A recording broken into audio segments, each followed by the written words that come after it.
മുത്തിനബിയേ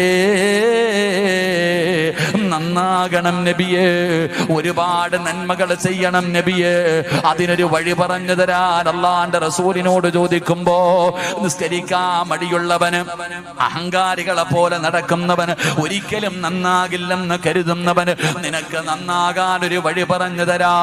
അള്ളാഹുവിന്റെ റസൂൽ എവിടെന്ന് പറയുന്നു, ഇവിടത്തെ പള്ളിപ്പറമ്പിൽ നാളെ പകല് നിനക്കൊന്ന് പോകാൻ പറ്റുമോ? രാത്രിയിൽ പോകണമെന്ന് ഞാൻ പറയുന്നില്ല. നാളെ പടച്ചവനെ ഒരു 10-11 മണിയാകുമ്പോ ഇവിടത്തെ പള്ളിപ്പറമ്പിൽ നിനക്ക് ഒറ്റയ്ക്കൊന്ന് പോയി നിൽക്കാനുള്ള ധൈര്യമുണ്ടോ സഹോദരാ? നമുക്ക് പേടിയാ അവിടെ പോകാൻ, പള്ളിപ്പറമ്പിൽ പോകാ പേടിയാ. എങ്കിൽ അല്ലാഹുവിന്റെ പ്രവാചകൻ അവിടെ നിന്ന് നന്നാകാനുള്ള എളുപ്പ വഴി പറഞ്ഞു തന്നത് ഖബർ സിയാറത്ത് ചെയ്യാരാ. ആ പള്ളിപ്പറമ്പിൽ ഈ നാടിനെ വിറപ്പിച്ച ഒരുപാട് കൊലകൊമ്പന്മാരവിടെ കിടപ്പുണ്ട്.